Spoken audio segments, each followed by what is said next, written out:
Mga kabayan, may hawak umanong record si Batangas 1st District Representative Leandro Ligarda Libiste ng palitan ng text message ni Pangulong Ferdinand Bongbong Marcos Jr. at dating Presidential Legislative Liaison Office Undersecretary Adrian Bersamin kaugnay ng kickback sa bilyon-bilyong pisong halaga ng budget insertion mula December 2024 hanggang July 2025. Sinabi ni Representative Igay Erice na ipinakita umano sa kanila ni Representative Leandro Ligarda Libiste ang laptop na naglalaman ng buong pag-uusap ni na Pangulong Ferdinand Bongbong Marcos Jr. at dating Presidential Legislative Chief Adrian Bersamin kaugnay ng kickback sa flood control project. Git niya, walang coding ang mga mensahe. Malinaw ang dalawang phone number at may ipinapakitang screenshots at leaders na may kaugnayan sa usapan. Dahil dito, umapila ang ilang mababatas at si Gabriela Representative Sara Ilago ng investigasyon sa umano'y komunikasyon ni na Pangulong Ferdinand Bongbong Marcos Jr. at dating Presidential Office Chief Adrian Bersamin kaugnay sa kickback scheme sa mga flood control project. Para sa mga kongresista, matibay na ebidensya umano ito ng direktang pakikilahok ni PBBM sa flood control corruption scandal.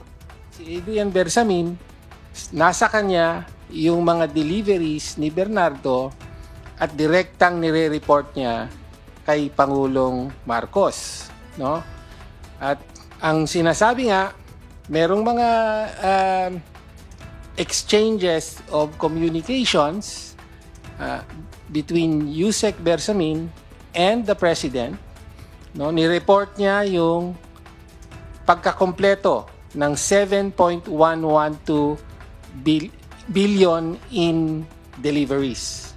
Dapat imbestigahan ang mga officials na yan, dapat magkaroon ng pananagutan, hinahamon natin ang Office of the Ombudsman, gayon din ang kapulungan na ito, nandyan yung committee natin on good government and public accountability, nandyan din ang Blue Ribbon Committee. Itong bagong developments na ito, seryoso at hindi dapat ipagsawalang bahala. Dapat imbestigahan at dapat magkaroon ng pananagutan. Kinukonsidera rin umano ng Makabayan Bloc na sampahan ng kaso ang mga dating Malacanang officials na sangkot sa flood control corruption scandal. Ine-explore natin o pinag-aaralan natin yung pagfa-file ng kaso sa mga sangkot doon sa DPWH, Yusek Bernardo affidavit for example, and yung ebidensyang ito, sinabi din dito na may involvement, no? Ang mga Bersamin, ang dating DBM Secretary Pagdanganan. Ano ang masasabi mo dito, kabayan? Totoo kaya ang kumakalat na issue na di umano ay may kutsabahan itong si PBBM at si Lucas Bersamin?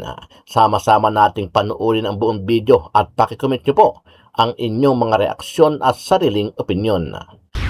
May hawak umanong record si Batangas 1st District Representative Leandro Ligarda Libiste ng palitan ng text messages ni na Pangulong Ferdinand Marcos Jr. at dating Presidential Legislative Liaison Office Undersecretary Adrian Bersamin kaugnay ng kickback sa bilyong pisong halaga ng budget insertions mula December 2024 hanggang July 2025. Kabilang na ang delivery ng nasa 8 bilyong pisong halaga umano ng salapi.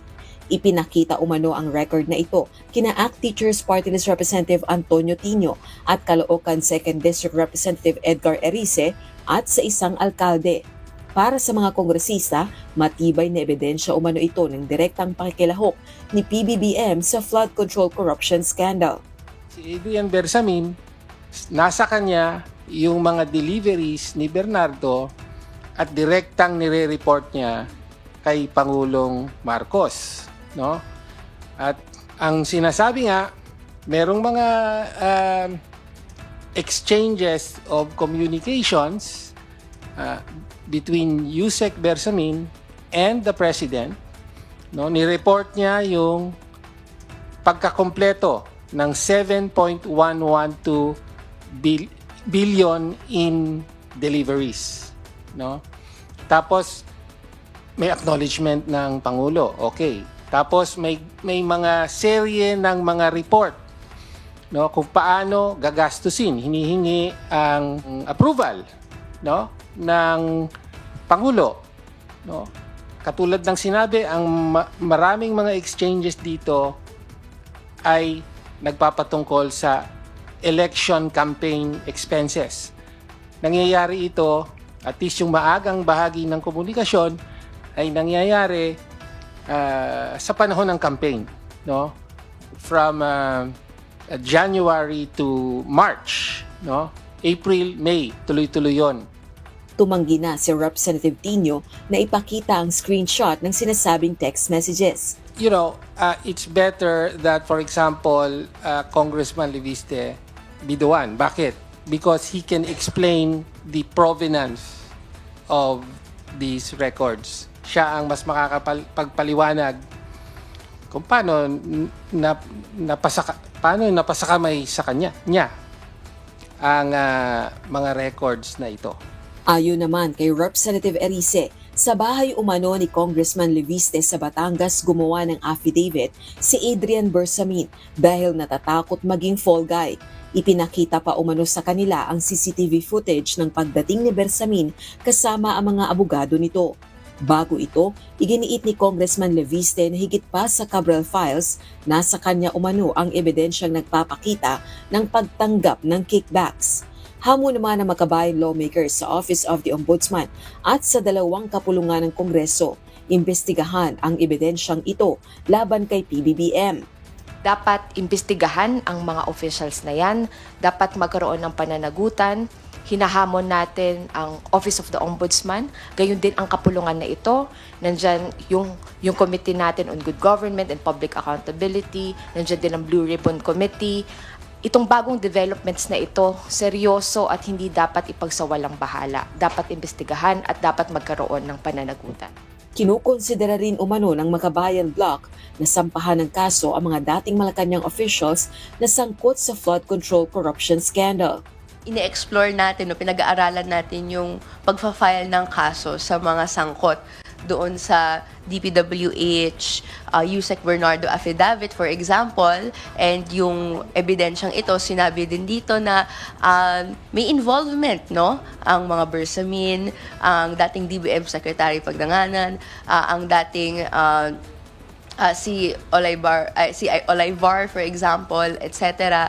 Lahat po ito ay kailangang ilabas, no, yung kanilang version of their story. Giit naman ni Palace Press Officer Undersecretary Claire Castro, hindi bago ang bigyang intriga ang Pangulo ng mga taong nais umano siyang mapatalsik sa pwesto.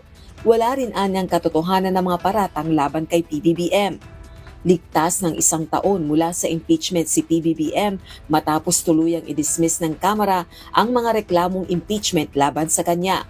Samantalang immune from suit o hindi rin maaaring sampahan ng anumang kaso si PBBM hanggat Pangulo ito ng bansa. Itutuloy mamayang hapon ng Department of Justice ang preliminary investigation sa reklamong plunder laban kina dating Senator Bong Revilla Jr., Senator Jinggoy Estrada at dating Department of Public Works and Highway Secretary Monoan. Para sa detalye, may report si Dante Amento live. Magandang tanghali, aga sa nakuha nating impormasyon ay naasahan nating susumite ng mga karagdagang dokumento o ebidensya ang National Bureau of Investigation o NBI na siyang nagsampa ng reklamo laban sa mga respondent. Bibigyan din ang mga respondent o mga inireklamo ng kopya ng dokumento. Ayon kay Department pa, maghahain ng counter affidavits ang respondent sa reklamong plunder. Partikular sina Senador Jinggoy Estrada, dating Department of Public Works and Highways o DPWH Secretary Manuel Bunuan at iba pang district official ng DPWH. Hindi naman anya sila obligadong dumalo sa investigasyon. Pero si dating Senador Bong Revilla ay inaasahang maghahain ng kanyang counter affidavit matapos na humingi ng extension noong nakaraang preliminary investigation. Noong unang setting ng investigasyon ay hindi rin dumating ang mga respondent kundi ang kanila lamang mga abogado. Bukod kina Revilla, Estrada at Bunuan, naharap din si dating Representative Zaldico sa reklamong plunder dito sa DOJ. Yun namang aga yung reklamo naman laban kay dating Ako Bicol Representative Zaldico ay submitted for resolution na hinihingi justice matapos nga na hindi nagpakita kahit magpadala man lamang ng abogado si dating Congressman Saldico dito sa DOJ. Kaya sa ngayon ay hihintay na lamang natin kung siya ba ay kakasuhan o hindi ng DOJ.